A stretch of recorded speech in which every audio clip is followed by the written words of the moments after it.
Colombia volvió a sentir ayer 10 de agosto un terremoto de una magnitud terrible, con epicentro en el departamento del Chocó y a una profundidad cercana a los 100 kilómetros. Sacudió buena parte del país y puso nuevamente sobre la mesa una realidad que los expertos vienen advirtiendo desde hace años. Colombia es un territorio sísmico activo. Después del terremoto aparece la segunda preocupación, las réplicas. ¿Cuánto tiempo pueden continuar? ¿Existen realmente el riesgo de otro gran movimiento? En fin, hay muchas preguntas que eso solamente nos pueden decir los expertos, o yo creo que incluso no se puede prever. Hoy queremos separar los hechos de los rumores, que es tan importante para entender cómo está viviendo Colombia esta emergencia y sobre todo qué debe saber la ciudadanía en este momento. Está con nosotros mi compañera, mi ex compañera, trabajamos juntas, una excelente comunicadora y periodista, Cristina Callejas. Cris, hola, bienvenida. Me hubiera gustado hablar contigo de otros temas más alegres. Buenas tardes, Jimena. Sí, gracias por la invitación y pues sí, estos temas son temas tristes y es una realidad que estamos viviendo en este momento los colombianos. Así es, desafortunadamente. Comencemos por lo esencial. Hoy, a más de 24 horas de este terremoto, ¿qué está pasando en Colombia? ¿Qué se está viviendo en este momento? Bueno, hoy tembló nuevamente, tembló en Cali, tembló en el eje cafetero. El eje cafetero está muy cerca, yo vivo cerca del centro del país, en una ciudad llamada Ibagué, es la capital del Tolima, estamos en la cordillera de los Andes. Y de aquí hacia el sur del país, es más o menos medio país todavía, de aquí hacia abajo está el eje cafetero, que fue una de las regiones que más sufrió con este terremoto. El Pacífico colombiano es una región con mucha necesidad, de muchas carencias. Es muy triste que haya tenido el epicentro allí, el terremoto, y por la manera en que están las placas, pues obviamente impactó el eje cafetero, Pereira, impactó el Valle del Cauca. Ya en 1999 habíamos tenido el último, digamos, gran terremoto en Colombia, que fue también de una magnitud impresionante, que fue en Armenia, nuevamente el eje cafetero. Las dos principales ciudades del eje cafetero, bueno, son Manizales, Armenia y Pereira, y en esta ocasión Manizales y Pereira pues fueron impactadas. ¿Qué está pasando en este momento?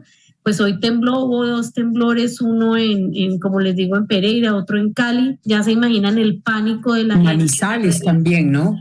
En Manizales también, en el eje cafetero.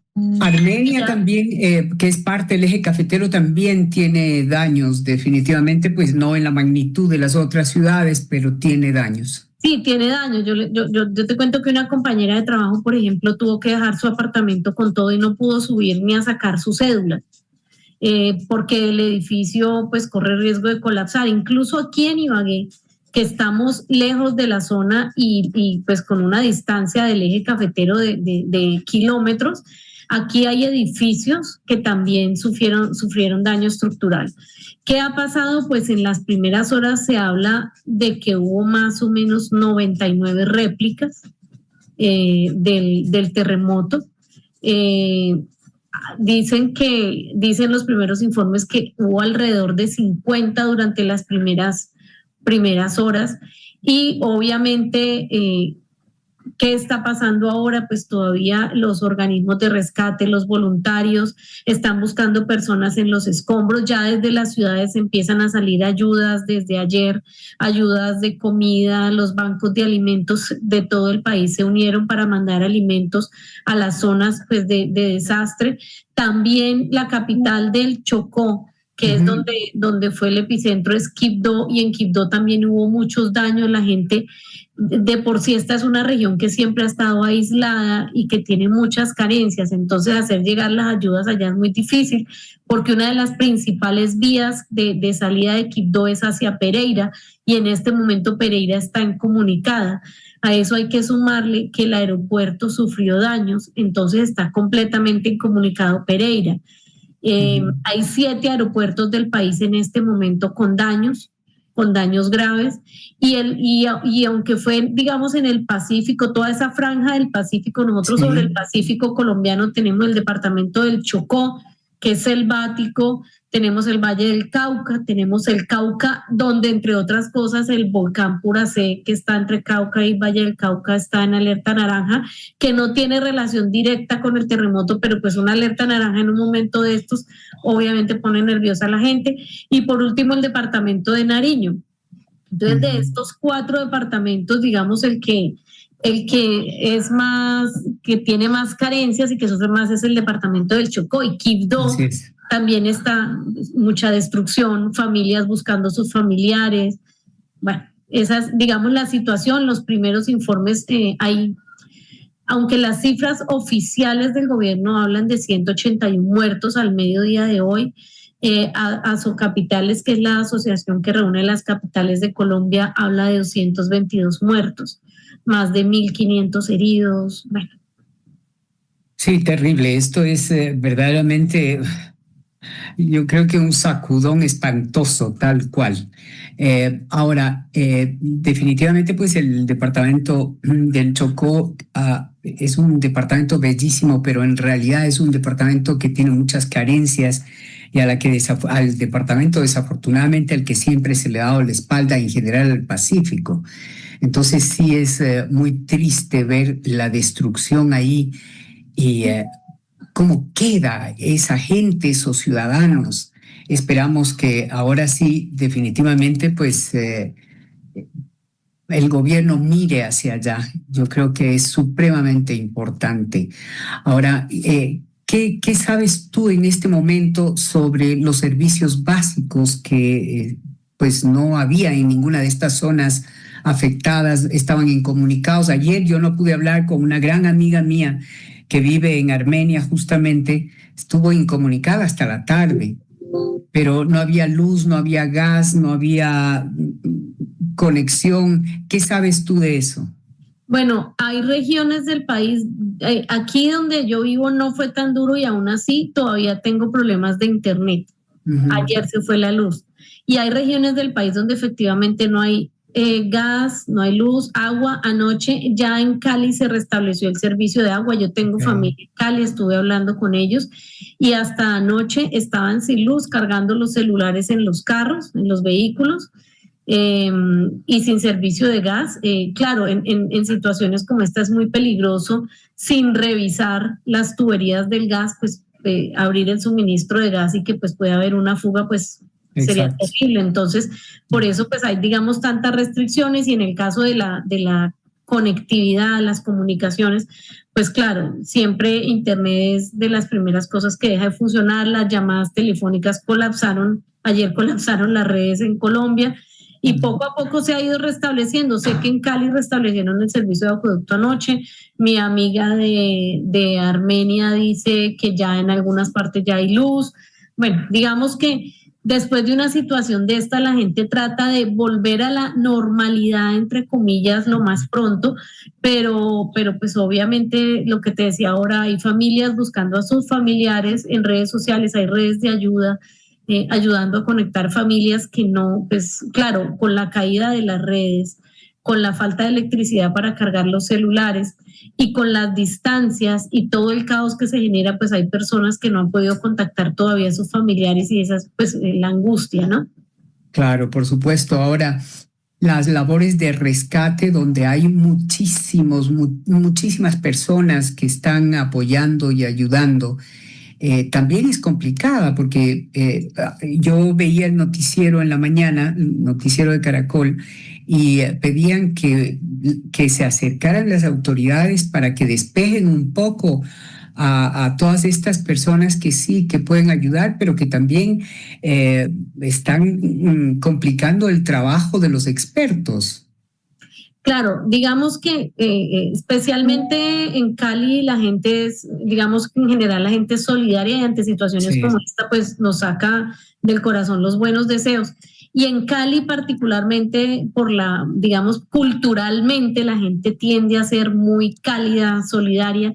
Y claro, las primeras reacciones después de que termina el terremoto es todo el mundo a ayudar. Era impresionante ver ayer las personas con baldes y canecas de pintura pasando cadenas humanas y la gente con las manos sacando ladrillos, buscando sobrevivientes debajo de los escombros.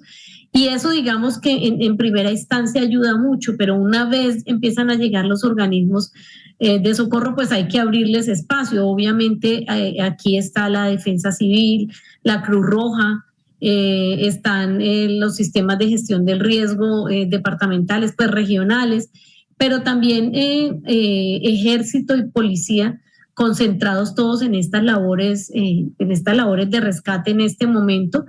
Que es, digamos, lo prioritario ahora y de poder atender a las personas que quedaron sin nada. Hay personas que vieron cómo su casa se cayó y no sacaron ni su cédula, no tienen dónde pasar la noche, no tenían que comer. En varias ciudades, por ejemplo, en Manizales se adaptó el Coliseo para poderles dar refugio a esas personas y eso, digamos que ahora vienen las ayudas del gobierno. El gobierno tiene varias ayudas. El presidente electo, que era su tercer día como presidente de Colombia. ¿Qué tal el recibimiento al nuevo gobierno, no? Sí, le tocó el tercer día de presidente y primer día hábil, y le toca esta situación, y él se ha hecho al frente de la situación, puso puesto de mando unificado en Bogotá, ha puesto varios puestos de mando unificado para que reporten, se concentren las ayudas. Son 5 ciudades capitales en Colombia con alerta roja hospitalaria, incluso en el hospital de Cali se derrumbó una parte del hospital y había pacientes ahí. Entonces, la situación de cómo no solo las estructuras colapsan, sino en los mismos servicios de salud. Los enfermos más graves no los pueden atender en el Chocó, los tienen que evacuar.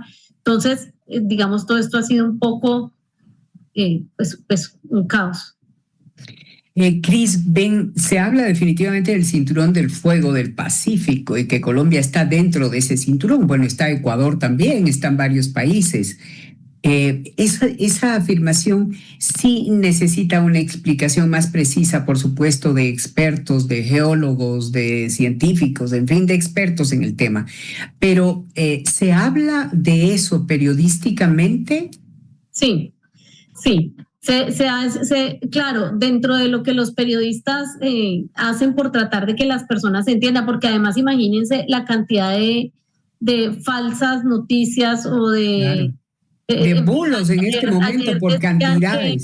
Ayer decían que nos preparáramos para una réplica a las 9:15 de la mañana, o sea, eso no lo puede predecir nadie. Pero digamos que parte de ese trabajo de la prensa es educar a las personas. Entonces hay varios geólogos que han hablado y han explicado que nosotros estamos igual que Perú en esa placa de Nazca, que es una placa suramericana, que pues todo el tiempo hemos estado, digamos que en ese cinturón que hace que se deslice una placa debajo de la otra.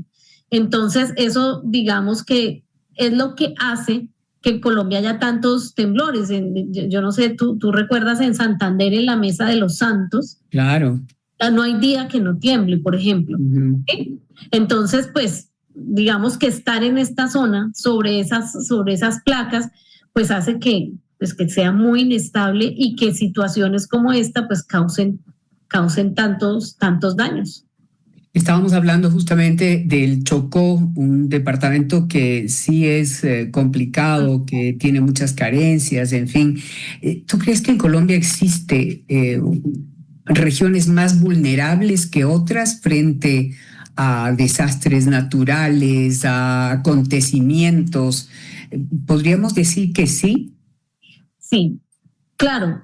Lo que te decía de Santander, la Mesa de los Santos, no hay día que no tiemble. Lo que pasa es que allá es todo el tiempo y yo creo que las personas se acostumbran a vivir. Pero digo, yo hablo de poblaciones más vulnerables. Claro. Desafortunadamente, como el Chocó, que tiene semejantes carencias, hay varias regiones así en Colombia, a pesar de ser un país industrializado, un país rico, un país de gente trabajadora. Desafortunadamente, todavía la brecha es muy grande.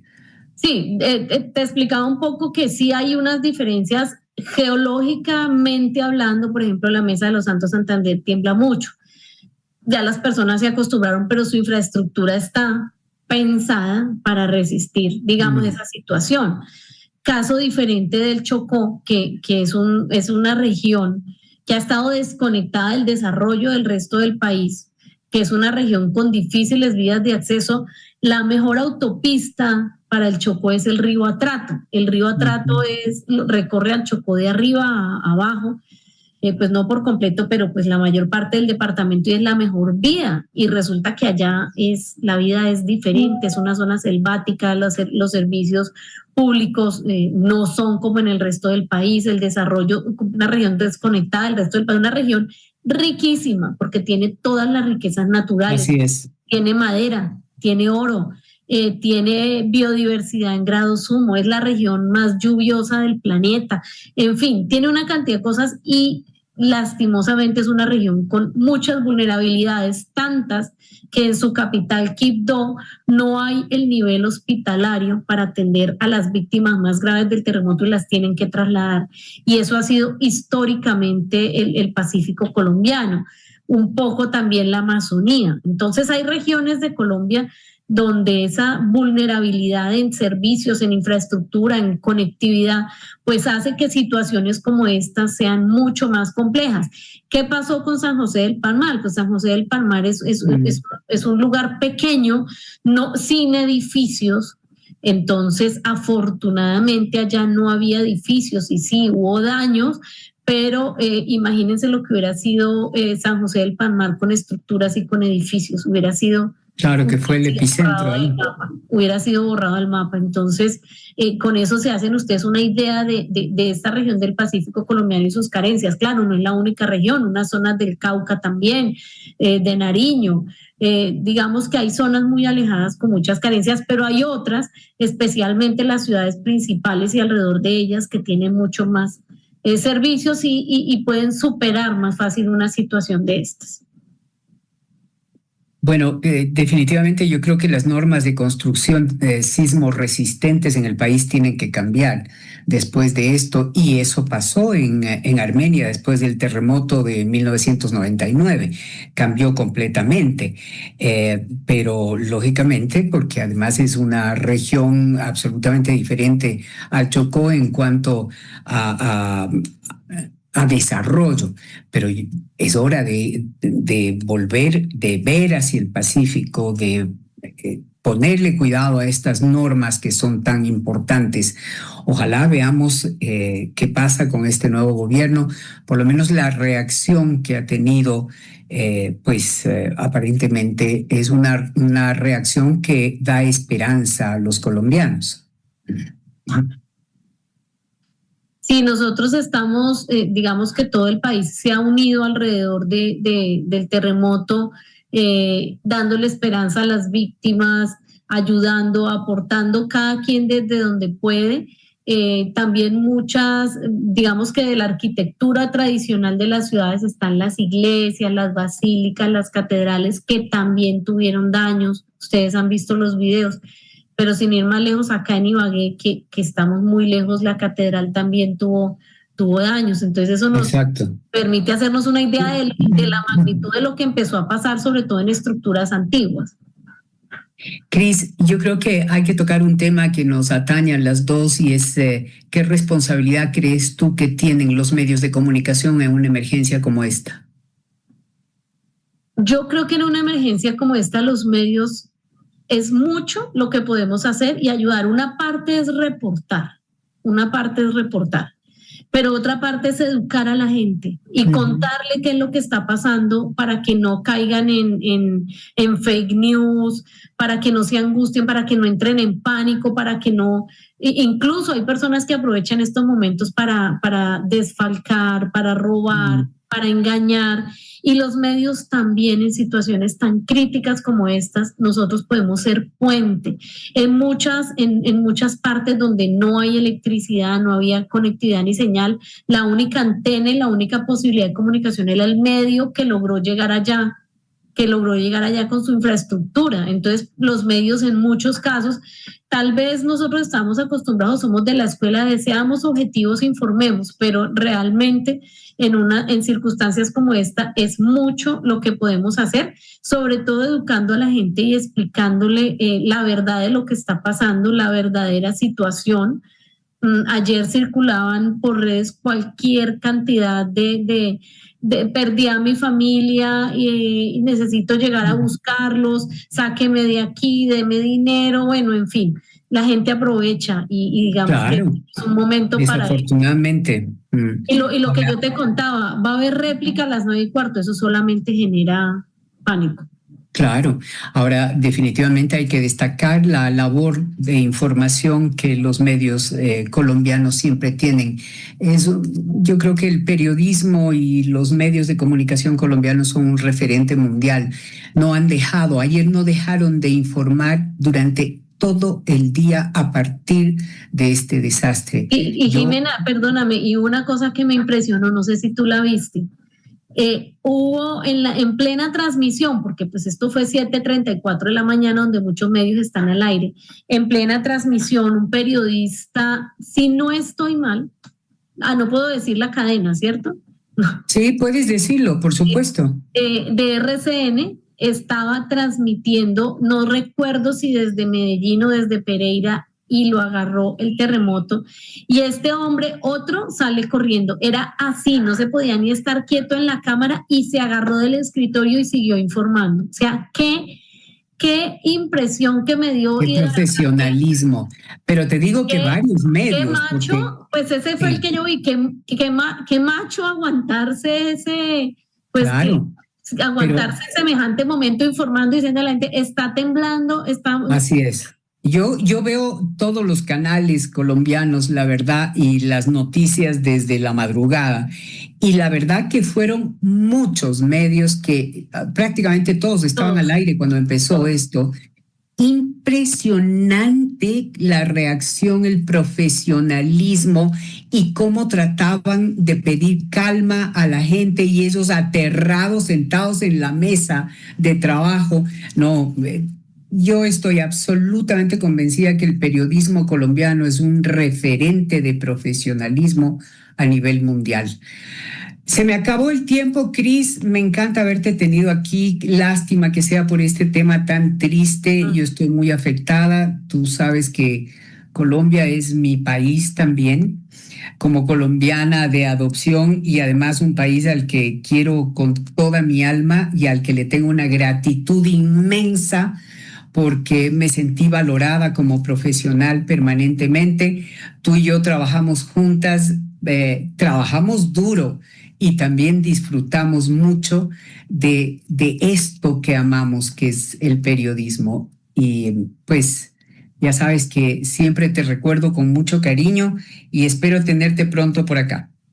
Jimena, igual, de verdad, gracias.